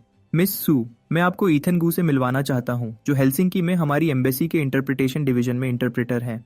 वह इस पूरे विजिट के दौरान आपके साथ इंटरप्रेटर रहेंगे। उनकी जवानी और अच्छे दिखने पर मत जाइए, वह 5 भाषाएं फ्लुएंट बोलते हैं। सेरीना मेरी तरफ बिना पलक झपकाए देखती है, जैसे कुछ ढूंढ रही हो, और उसकी आंखों में कुछ ऐसा है जिसे मैं नाम नहीं दे सकता। मैं एक पॉलिश्ड अलग थलग मुस्कुराहट के साथ अपना हाथ बढ़ाता हूँ। मिस सू, मिलकर खुशी हुई। वह कुछ सेकंड्स तक मुझे घूरती है। उसकी आंखों में कुछ ऐसा है जो पढ़ा नहीं जा सकता। फिर आखिरकार वह मेरा हाथ पकड़ने के लिए हाथ बढ़ाती है। सेरीना से मिलना कभी प्लान में नहीं था। मैं बस इससे निकलना चाहता हूँ और दूर होना चाहता हूँ, लेकिन वह हाथ छोड़ती नहीं है। मैं 2 बार अपना हाथ पीछे खींचने की कोशिश करता हूँ। मेरी भौहें तन जाती हैं और मेरी आवाज धीमी हो जाती है। मिस सू, आप आखिरकार क्या रही हैं? मेरा सुपरवाइजर हम दोनों के बीच देखता है, कुछ गड़बड़ महसूस करता है और बात संभालने के लिए बीच में आता है। इंटरप्रेटर गू का एक अलग ही प्रभाव है जो लोगों पर असर छोड़ देता है। लगता है मिस सू भी इससे अलग नहीं है। सेरीना की आंखें थोड़ी गहरी हो जाती हैं। वह मेरा हाथ छोड़ देती है और थोड़ा अनिच्छा से हल्की सी मुस्कुराहट देती है। सच में वह और कुछ नहीं कहती और आखिरकार हाथ छोड़ देती है, बिल्कुल वैसे ही जैसे मुझे चाहिए था। बैंकेट थोड़ी देर बाद शुरू होता है। मैं खुद से कहता हूँ कि वह मेरे लिए कोई मायने नहीं रखती। भले ही हमें कुछ दिन साथ रहना पड़े, वह यहाँ मेरे लिए नहीं आई है। मैं संभलता हूँ और उसके बगल में बैठ जाता हूँ। हर बात को शांति से ट्रांसलेट करता हूँ। वह पैर पर पैर रखकर बैठी है, एलिगेंट और संभली हुई। हर बार सुनते वक्त अपना चेहरा थोड़ा मोड़ लेती है। कुछ तो है जो मुझे रोक देता है। 5 साल की शादी में, एक दूसरे को थकाने के 5 साल में, उसने कभी मुझे उस तरह नहीं सुना जैसे वह अब सुन रही है। एक दर्द उठता है, उसके लिए नहीं, अपने लिए।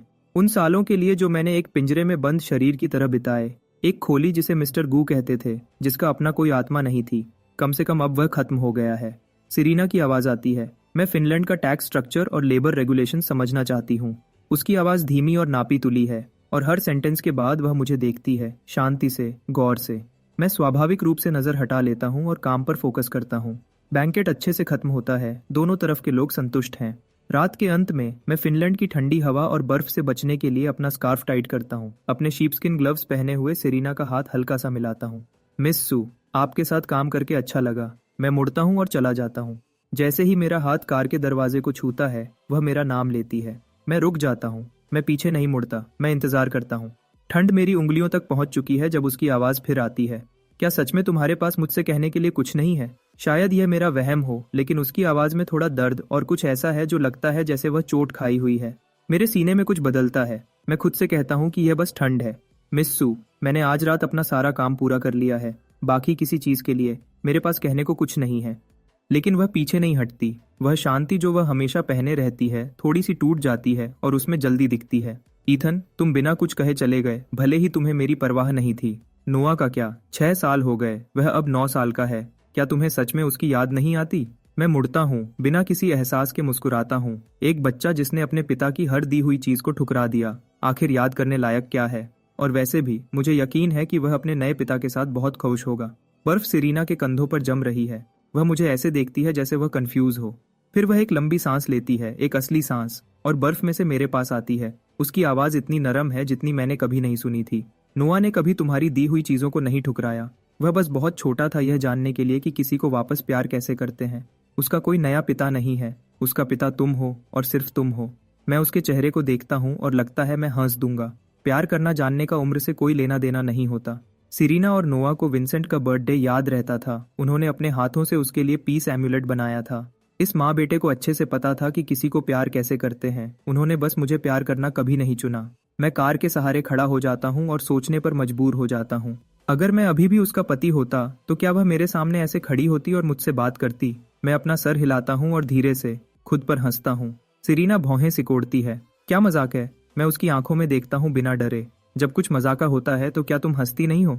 सिरीना, तलाक हो या न हो, मुझे नहीं लगता कि हम कभी ऐसे लोग थे जो पुरानी यादें ताजा करते हैं। तुम मेरे बारे में कुछ नहीं जानती और मुझे हमारे बीच की किसी भी चीज को दोहराने में कोई दिलचस्पी नहीं है। मैं उसके जवाब का इंतजार नहीं करता। मैं कार में बैठता हूँ और चला जाता हूँ। घर पहुंचकर मैं फ्रेश होता हूँ और बिस्तर पर गिर जाता हूँ। गहरी थकान मुझे तुरंत नींद में ले जाती है। रात के गहरे सन्नाटे में पड़ोसी का कुत्ता जोर जोर से भौंकने लगता है और मेरी नींद खुल जाती है। मैं कुछ लंबी सांस लेता हूँ, खुद को संभलता हूँ, कपड़े पहनता हूँ और खिड़की के पास जाता हूँ। सिरीना मेरे दरवाजे पर खड़ी है, अभी भी वही काला ड्रेस पहने हुए।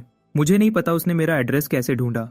फिनलैंड की ठंड में टेम्परेचर -20 या 30 तक गिर जाता है। ऐसे कपड़ों में अगर वह रात भर वहां खड़ी रही तो सुबह तक मुझे एक इंसान के आकार की बर्फ की मूर्ति मिलेगी। मुझे नहीं पता उसे क्या चाहिए, लेकिन मैंने दरवाजा खोला और उसे अंदर आने दिया। मैं नहीं चाहता कि मेरी एक्स वाइफ मेरे दरवाजे पर जमकर मर जाए। गर्म फायरप्लेस के सामने मैं उसे कॉफी का कप देता हूँ, एक मामूली शिष्टाचार। वह ठंड से कांप रही है, दोनों हाथों से गर्म कप को पकड़े हुए। काफी देर बाद वह सांस लेती है और मुझे हल्की सी मुस्कुराहट देती है। शुक्रिया।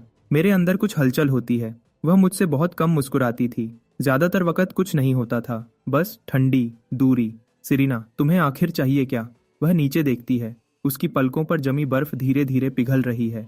शायद ठंड की वजह से उसकी आवाज थोड़ी कांपती है जब वह बोलती है। मैं जानना चाहती हूँ कि हमारा तलाक क्यों हुआ। मैं उसके चेहरे को देखता हूँ। वह मेरी आंखों में देखती है और जो मैं उसकी आंखों में देखता हूँ वह असली सचमुच की कंफ्यूजन है। मेरे अंदर कुछ उलझा हुआ महसूस होता है।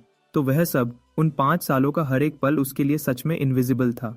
मैं धीरे से सांस छोड़ता हूँ और दरवाजा खोलने पर पछतावा होता है। मुझे लाइट्स बंद करके सो जाना चाहिए था। वह झिझकती है। जब वह आखिरकार बोलती है तो मेरा नाम उसके मुंह से अजनबी लगता है।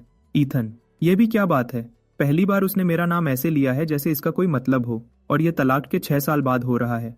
मैं उसे देखता हूँ और अपनी आंखों में गुस्सा नहीं छुपा पाता। सिरीना, क्या तुमने कभी सोचा है कि तुम्हें यह नहीं पता कि तलाक क्यों हुआ? शायद यही वजह है कि हमारा तलाक हुआ। वह रुक जाती है। उसके चेहरे पर कुछ ऐसा आता है जो बहुत कम दिखता है, असली भटकापन।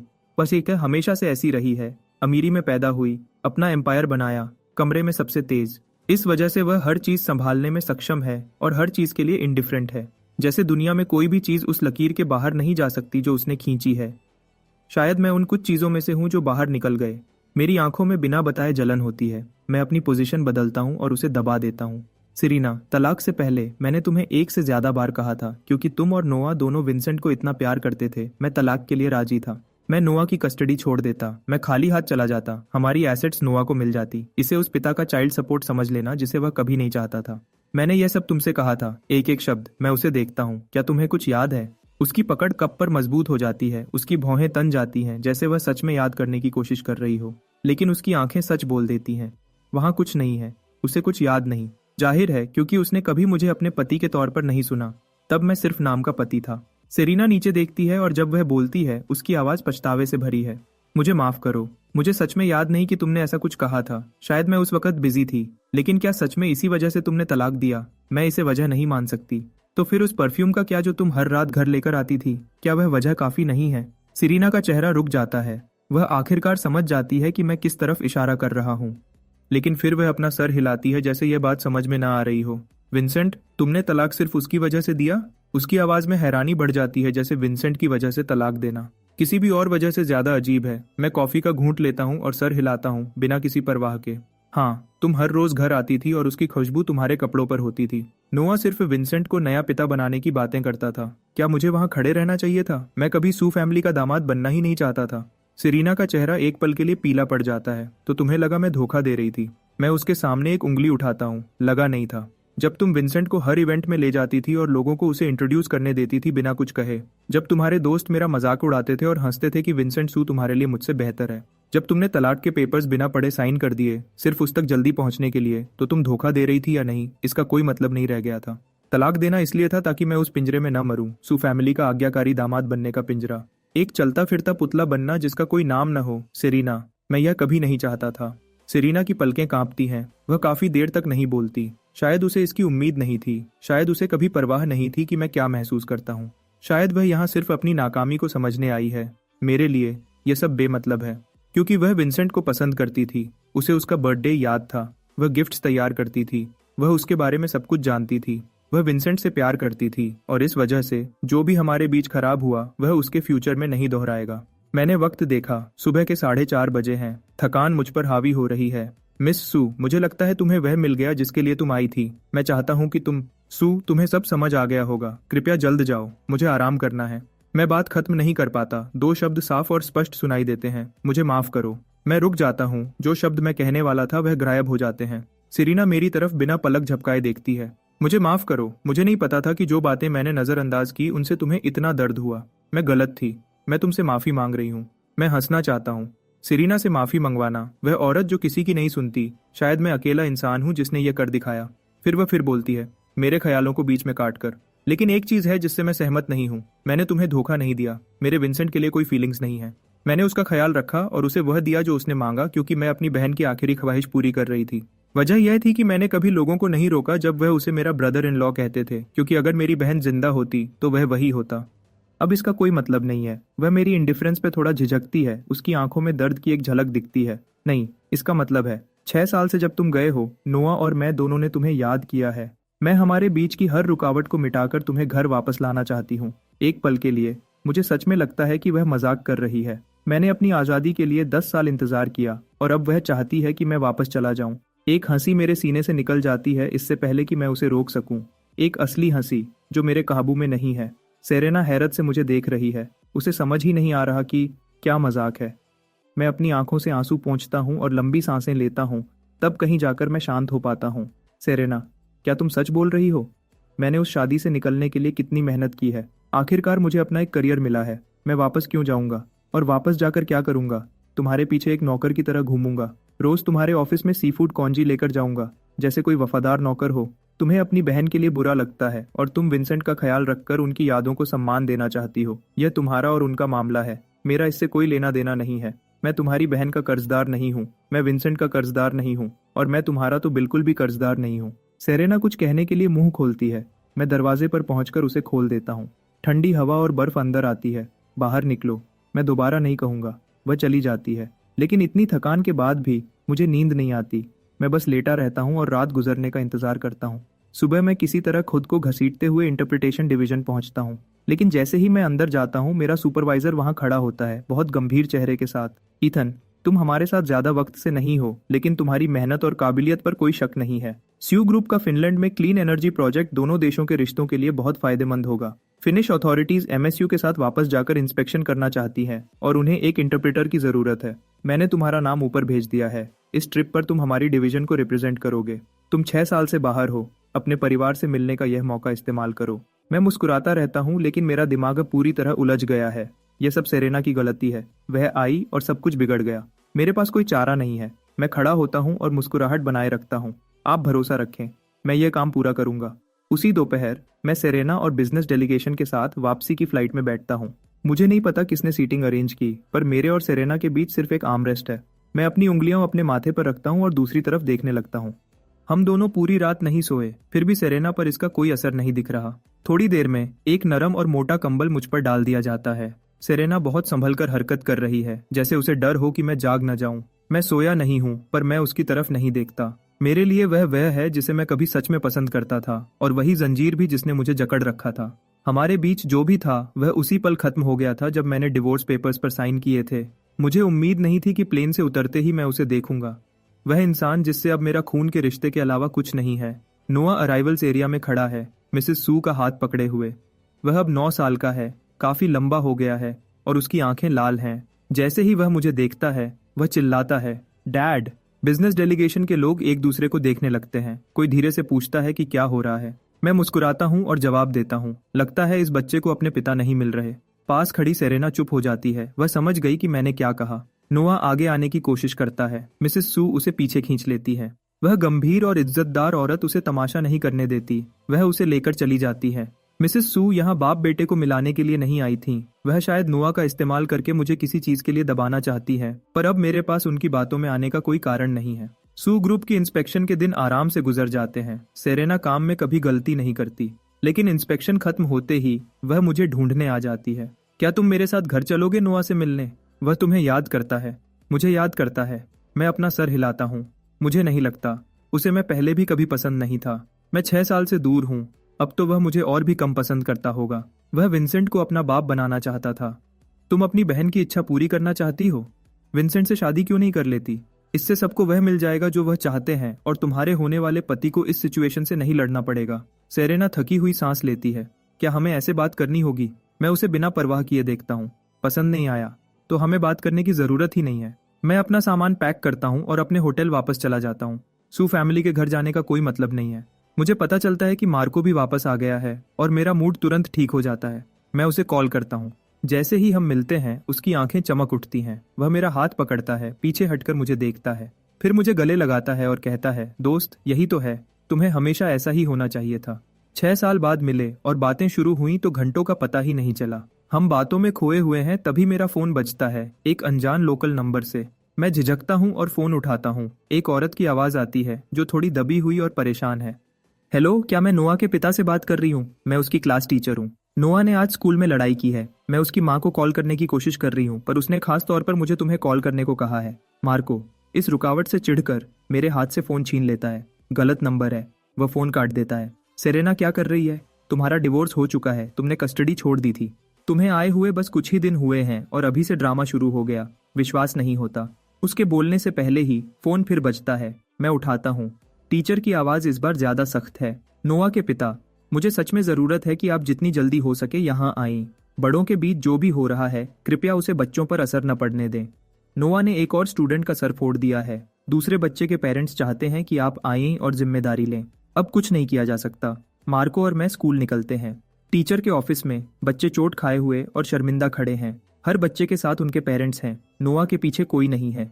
चोट खाए बच्चे के पिता अपने बच्चे को पकड़ते हैं और नोआ पर बरस पड़ते हैं। इतनी छोटी उम्र में इतनी जोर से मारना, क्या तुम्हारे पिता ने तुम्हें कभी नहीं सिखाया कि हाथ अपने पास रखो? उनके बोलने से पहले ही बाकी बच्चे हंसने लगते हैं, चिल्लाने लगते हैं कि नोआ का कोई बाप नहीं है। नोआ की आंखें गुस्से से लाल हो जाती हैं। वह एक घायल भेड़िए की तरह आगे बढ़ता है, फिर से लड़ने के लिए तैयार। और उसके चलने के तरीके से साफ है कि सू फैमिली ने उसे अच्छी तरह कॉम्बैट ट्रेनिंग दी है। लेकिन दूसरे बच्चे के पिता बीच में आ जाते हैं। नोआ मुझे दरवाजे पर देखता है और उसकी आंखें तुरंत लाल हो जाती हैं। मैं देख सकता हूँ कि उसकी आंखों में आंसू हैं, पर वह अपने होंठ काट लेता है, अपना सर घुमाता है और खुद को संभाल लेता है। मैं नोआ की जिद को इग्नोर करता हूँ, अंदर जाता हूँ, कमरे में एक शांत नजर डालता हूँ और अपना परिचय देता हूँ। मैं नोआ का असली पिता हूँ। उसकी माँ और मेरा डिवोर्स हो चुका है और मेरे पास कस्टडी नहीं है। किसी भी हट जाने के लिए आप उसकी माँ सेरेना सू से बात करें। नोआ मुझे हैरानी से देखता है। मेरी नजर के कोने में मैं देखता हूँ कि वह अपना सर झुका लेता है और आंखें पोंछता है, जल्दी से, जैसे वह नहीं चाहता कि मैं देखूं। यह बच्चा कभी मुझसे अपनी माँ से डिवोर्स लेने की भीख मांगता था। अब ये आंसू कहाँ से आ रहे हैं? सेरेना सू का नाम सुनकर पेरेंट्स एक दूसरे को देखते हैं। गुस्सा थोड़ा कम हो जाता है। सेरेना का नाम सालों से फाइनेंशियल न्यूज के फ्रंट पेज पर है। बहुत कम लोग हैं जो नहीं जानते कि वह कौन है। ऐसी सिचुएशन उसका नाम लेते ही सुलझ जाती है। फिर भी उसने मुझे यहाँ बुलाया। क्या उसे लगता है कि इससे मुझ में पिता वाला प्यार जग जाएगा? वह भूल गई है, प्यार दोनों तरफ से होना चाहिए। भले ही आपका मिस सू से डिवोर्स हो गया हो, फिर भी आपको हमें बताना होगा कि नोआ ने ऐसा क्यों किया। मैं सर हिलाता हूँ और नोआ की तरफ देखता हूँ। तुमने लड़ाई क्यों की? नोआ अपनी गर्दन अकड़ लेता है और कुछ नहीं कहता। ठीक है, अपनी माँ के आने का इंतजार करो, वही समझाएंगी। मेरे पास करने को बहुत काम है, मैं यहाँ दिन भर नहीं बैठ सकता। मेरे बोलने से पहले ही नोआ चिल्लाता है, जैसे कोई छोटा जानवर जिसे बहुत तंग किया गया हो। उन्होंने कहा कि मेरा कोई बाप नहीं है। क्या अब तुम खरुश हो? माँ विंसेंट से शादी क्यों नहीं कर लेती? वह मुझे कभी तुम्हारी तरह इग्नोर नहीं करेंगे। मैं तुमसे नफरत करता हूँ। मैं उसके चुप होने का इंतजार करता हूँ, फिर अपनी भौं उठाता हूँ। जब तुम्हारी माँ और मैं शादीशुदा थे, तब तुम्हारा विंसेंट को बाप बनाना मांगना मैं समझ सकता था। तब मुझ पर चिल्लाना समझ में आता था।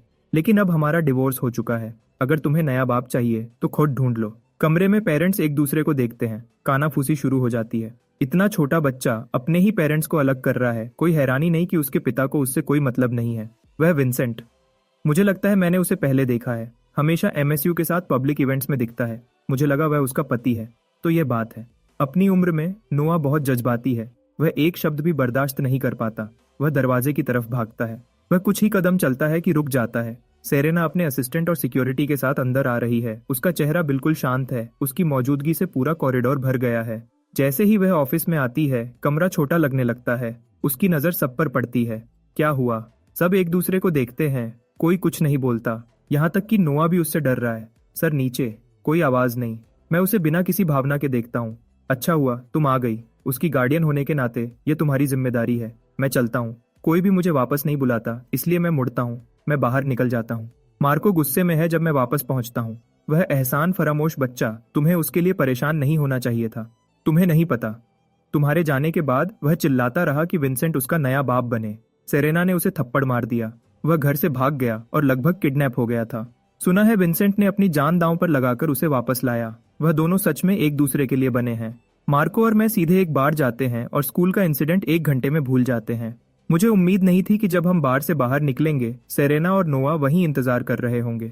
वह नोआ का हाथ पकड़े हुए है। मुझे नहीं पता वह कितनी देर से बाहर खड़े हैं। जैसे ही वह मुझे देखती है, उसकी आंखों में कुछ चमकता है। ईथन, चलो बात करते हैं। सेरेना तब तक पीछे नहीं हटती जब तक उसे वह न मिल जाए जो वह चाहती है। मैं इसे और लंबा नहीं करना चाहता। मैं मार्को को एक ड्राइवर के साथ घर भेज देता हूँ और सेरेना और नोआ के साथ गाड़ी में बैठ जाता हूँ। नोआ आगे वाली सीट पर बैठता है। सेरेना और मैं पीछे बैठते हैं। गाड़ी में इतनी खामोशी है कि मैं हम सबकी सांसें सुन सकता हूँ। गाड़ी एक रेस्टोरेंट के सामने रुकती है। एक सर्वर दरवाजा खोलने के लिए आगे आता है। सेरेना पहले पहुंच जाती है। मैं उसके हाथ को इग्नोर करता हूँ और खुद बाहर निकलता हूँ। ये वही रेस्टोरेंट है जो मैंने 6 साल पहले अपने बर्थडे के लिए बुक किया था। 6 साल पहले मैंने सेरेना को अपने बर्थडे पर मिलने के लिए कहा था। उसने कभी जवाब नहीं दिया। उसने विंसेंट के लिए पूरा रेस्टोरेंट बुक कर लिया था और मुझे खाना तक नहीं मिला। 6 साल बाद वही इसे बुक कर रही है मेरे लिए। अफसोस की बात यह है कि अब मुझे इसकी कोई जरूरत नहीं है। मैं बैठता हूँ और सीधे बात करता हूँ। जो कहना है कहो, पर मैं 2 बातें पहले ही साफ कर देता हूँ। कोई कस्टडी ट्रांसफर नहीं और कोई वापसी नहीं। सेरेना की भौं सिकुड़ जाती है। वह कुछ कहना चाहती है पर रुक जाती है। नोआ मुझे घूरता है। उसकी आंखें खतरनाक हद तक लाल हैं। पर मैं अब वह इंसान नहीं हूँ जो रात भर जागकर उसे चुप कराता था जब वह रोता था। आखिरकार सेरेना पहले बोलती है, अगर तुम मुझे पसंद नहीं करते थे तो तुमने मुझसे शादी ही क्यों की? मुझे हमेशा लगा हम कंपैटिबल हैं। तुम सू फैमिली के लिए आइडियल मैच थे। उसकी आंखों में हल्का सा दर्द दिखता है, पर मैं उस याद में खो गया हूँ जो मेरे शरीर को ठंडा कर देती है। क्या तुम्हें नहीं लगता कि जो बचपन से हर साल क्लास में टॉप करता हो उसे पढ़ना पसंद होगा? 16 साल की उम्र से तुम्हारे परिवार ने मुझे चुना और मुझे सू फैमिली का दामाद बनाने के लिए ढालना शुरू कर दिया। मैंने विरोध किया, मैंने उल्टा सीधा किया, मैंने रिश्ता बनाया ताकि मैं बच सकूं, और फिर मुझे डिसिप्लिनरी इंस्टीट्यूशन भेज दिया गया और तब तक बाहर नहीं निकाला गया जब तक हमारी शादी का वक्त नहीं आ गया। मैं अभी भी उस वक्त के बारे में सोचकर कांप जाता हूँ। इसलिए मैं कभी तुम्हारा पति नहीं बनना चाहता था, तब भी नहीं और अब भी नहीं। मैंने कभी सोचा था एक असली शादी, एक असली परिवार, लेकिन तुम सबने उसे अपने हाथों से तोड़ दिया और इसने मेरे लिए एक बात साफ कर दी। सू फैमिली एक पिंजरा है, एक ऐसा पिंजरा जो मुझे धीरे धीरे मार देता अगर मैं वहां रुकता। मेरा अब एक नया जीवन है। सबसे अच्छा यही होगा कि तुम सब मुझे अकेला छोड़ दो। जहां तक इस रेस्टोरेंट की बात है, 6 साल पहले उस रात मैं यहाँ से बहुत बुरा महसूस करके गया था। मैं दोनों में से किसी को जवाब देने का मौका नहीं देता। मैं अपना बैग उठाता हूँ और बाहर निकल जाता हूँ। मैं दरवाजे तक पहुँचता हूँ कि उसकी आवाज़ मेरे पीछे आती है। मुझे नहीं पता था कि तुमने इतना कुछ झेला है, पर मैं फिर भी पूछना चाहती हूँ, अगर तुमने कभी असली शादी चाही थी तो क्या इसका मतलब ये नहीं कि तुम्हारे दिल में मेरे लिए कभी फीलिंग्स थी? अगर ये सच है तो क्या फिर से शुरू करने की कोई उम्मीद है, छोटी सी भी? मैं पीछे नहीं मुड़ता। मैं जवाब नहीं देता। मुझे उम्मीद नहीं थी कि अगली दोपहर मेरे पिता मेरे दरवाजे पर आ जाएंगे। वह एक ऐसी मुस्कुराहट लिए हुए हैं जो बहुत कोशिश कर रही है, माफी मांगने वाली और खुश करने वाली। तुम इतने सालों तक कहाँ थे? एक कॉल तक क्यों नहीं की? मैं उनके बालों में सफेदी देखता हूँ और कुछ ऐसा महसूस करता हूँ जिसका नाम मैं नहीं ले सकता। वह इंसान जिसका मुझ पर पूरा कब्जा था, यहाँ सर झुकाए खड़ा है, जैसे कि जिस चीज ने मुझे दबाया था वह कभी इतनी बड़ी थी ही नहीं। मिस्टर गूस, जो कहना है कहो। घुमा फिराकर बात करने की जरूरत नहीं है। उन्हें मुझसे इस टोन की उम्मीद नहीं थी। उनकी मुस्कुराहट अकड़ जाती है और लगभग टूट जाती है। तुम्हारे पिता का कोई खास मकसद नहीं है। बस सोचा, इतने सालों बाद शायद तुम घर खाना खाने आओगे। मिस सू ने हाल ही में हमारे परिवार के लिए बहुत उदारता दिखाई है। कोई भी देख सकता है कि उन्हें अब भी तुमसे प्यार है। तुमने परिवार से पूछे बिना डिवोर्स ले लिया। अब जब तुम वापस आ गए हो तो दोनों परिवार साथ बैठकर बात क्यों नहीं कर लेते? तुम तो 16 साल की उम्र से ही मिस सू के लिए बने हो। मैं साफ समझ रहा हूँ कि वह क्या कह रहे हैं। मेरी मुस्कुराहट और ठंडी हो जाती है। आप कह रहे हैं कि सेरेना और मुझे फिर से शादी कर लेनी चाहिए? डेरेक सर हिलाते हैं और उनकी आंखों में वही पुरानी चालाकी वापस आ जाती है। मैं हंसता हूँ और उसमें कोई गर्मी नहीं है। सू फैमिली ने इस बार क्या वादा किया है? Business deal? कोई प्रोजेक्ट? अगर जीयू फैमिली सिर्फ अपने बेटे को बेचकर ही जिंदा रह सकती है तो इससे अच्छा है कि वह बैंकरप्ट हो जाए और खत्म हो जाए। यह शब्द बिना किसी दया के निकले। डेरेक की मुस्कुराहट आखिरकार खत्म हो गई। कुछ साल दूर क्या रहे, तुम्हें लगता है तुम मुझसे बड़े हो गए हो? अपने बाप से ऐसे बात करते हो? अगर किसी ने सिरीना के सामने मेरी बुराई न की होती जब मैंने तुम्हें उस इंस्टीट्यूशन भेजा था तो वजरी हमारी फैमिली से अपना पैसा वापस नहीं निकलवाती और जीयू ग्रुप की कीमत आधी नहीं होती। आज तुम चाहो या न चाहो तुम मेरे साथ उससे मिलने चलोगे। वह मेरा हाथ पकड़ने की कोशिश करता है। मैं अपना हाथ छुड़ाता हूँ पर जाने के लिए मान जाता हूँ। जीयू फैमिली का यह बोझ अब वक्त आ गया है कि इसे हमेशा के लिए खत्म कर दिया जाए। 1 घंटे बाद सू फैमिली के घर पर मैं सिरीना को रिसेप्शन रूम में फिर देखता हूँ। नोआ उसके पास बैठा है। मैं दोनों में से किसी को कोई भाव नहीं देता। मैं एक कुर्सी ढूंढकर बैठ जाता हूँ। सिरीना थोड़ी देर रुकती है, फिर बोलती है, ईथन, आज मैं तुम्हें बताने की जरूरत नहीं है कि तुम यहाँ क्यों हो। मेरे लिए तो सबसे अच्छा यही होगा कि तुम मेरे सामने कभी ना आओ। सिरीना की आंखें एक पल के लिए नम हो जाती हैं। वह धीरे से सांस लेती है। मैं तुम पर दबाव नहीं डाल रही, मैं बस। वह अपनी बात पूरी नहीं कर पाती। इस बार डेरेक बीच में बोल पड़ता है। डेरेक मेज पर महंगी शराब की बोतल रखता है और एक झूठी मुस्कान के साथ सिरीना और नोआ के लिए अच्छे मेजबान का नाटक करता है। जरूर लीजिए, ये मेरे पर्सनल कलेक्शन से है। ईथन हमेशा से जिद्दी रहा है पर मैंने उससे बात कर ली है। वह इस बार मिस स्यू आपके साथ सेटल होने आया है। चलो कोई अच्छा दिन चुनकर शादी की रस्म कर लेते हैं। वह सिरीना का ग्लास भरता है खुशामद करते हुए। उसकी नजरों में मैं हमेशा से एक चीज रहा हूँ, एक इस्तेमाल करने वाली चीज, कभी भी एक इंसान नहीं। पर सिरीना जवाब नहीं देती। जीयू एस्टेट के दरवाजे जोर से खुल जाते हैं। कई गार्ड्स अंदर आते हैं और उनके पीछे एक बुजुर्ग आदमी ऑफिशियल जैकेट पहने आता है। हम कौन से जमाने में जी रहे हैं? जबरदस्ती की शादी और मेरे डिवीजन के लोगों को चुरा रहे हो। कमरे में सन्नाटा छा जाता है। डेरेक आगे बढ़ता है। सर, हम पर यह एहसान कैसे? वह बुजुर्ग आदमी एक सख्त आवाज निकालता है। उसकी नजरें बर्फ जैसी ठंडी हैं। जबरदस्ती की शादी तो 1950 में ही खत्म हो गई थी। फिर भी आज तुमने मेरे डिवीजन के एक इंसान को यहाँ जबरदस्ती बुलाया है। यह उसका अपमान है, कानून को चुनौती है और हमें वापस पुराने अंधेरे जमाने में ले जाना है। 2 बातें। डेरेक वहीं जमकर खड़ा रह जाता है और जो इंसान कभी मुझे नौकर समझता था वह अब मिनिस्टर को देखकर हिल भी नहीं पा रहा। आपका क्या मतलब है डिवीजन से? यह तो फैमिली डिनर है। यहाँ डिप्लोमेटिक ऑफिस का कोई नहीं है। आपको गलतफहमी हुई है। वह आदमी उसकी बात अनसुनी कर देता है और एक प्यारी मुस्कान के साथ मेरी तरफ देखता है। ईथन, यहाँ आओ। डेरेक उस बुजुर्ग को मुझे देखते हुए पाता है और उसके चेहरे पर परेशानी बढ़ जाती है। सर, जरूर आपको गलत इंसान मिल गया है। मेरे बेटे ने तो कॉलेज की डिग्री भी पूरी नहीं की। वह डिप्लोमेटिक सर्विस में कैसे हो सकता है? इसने बहुत परेशानी खड़ी की है। भाग गया था। आपको सच में? वह अपनी बात पूरी नहीं कर पाता। गार्ड्स दोनों तरफ से आते हैं और उसे पकड़ लेते हैं। कमरे में सबकी हैरान नजरों के बीच मैं खड़ा होता हूँ और मिनिस्टर के पास जाता हूँ। इस परेशानी के लिए माफी चाहता हूँ सर। मैं सच में माफी मांगता हूँ कि आपको इतनी दूर आना पड़ा इतनी छोटी सी बात के लिए। डेरेक को ले जाने से पहले मैं मार्को को एक मैसेज भेजता हूँ जो मेरे साथ सर्विस में काम करता है। ये आदमी मिनिस्टर है, डिप्लोमेटिक कोर्स का एक बड़ा ऑफिसर। मैं अपने करियर की शुरुआत में एक बार इनके साथ काम कर चुका हूँ। मिनिस्टर हाथ हिलाकर बात टाल देते हैं। तुम हमारे सबसे बेहतरीन लोगों में से हो। जवान, 5 भाषाएं जानते हो, काम में एकदम एक्सपर्ट। मैं तुम्हारी फैमिली लीव खत्म कर रहा हूँ। कोई बहाना नहीं चलेगा। बिल्कुल नहीं। सच कहूँ तो मैं वापस जाने के लिए तैयार था। मिनिस्टर सर हिलाते हैं। एक सरकारी गाड़ी जीयू एस्टेट के गेट से अंदर आती है। पीछे कई पुलिस की गाड़ियां हैं। मैं मिनिस्टर को गाड़ी की पिछली सीट तक छोड़ता हूं और दरवाजा बंद करता है। पुलिस की गाड़ियों से ऑफिसर्स एक एक करके आगे आते हैं और अपने बैज दिखाते हैं। हमारी जांच के मुताबिक जिस इंस्टीट्यूशन में तुमने ईथन गुटू को भेजा था वहां बहुत गलत काम हो रहे थे। तुम्हें हमारे साथ चलना होगा। मैंने कुछ नहीं किया। इसका मुझसे कोई लेना देना नहीं है। किस हक से मुझे ले जा रहे हो? डेरेक जोर जोर से चिल्लाता है पर कोई नहीं सुनता। सब कुछ बिना किसी देरी के खत्म हो जाता है। मैं गाड़ी में बैठने ही वाला था कि पीछे से एक आवाज आई, डैड।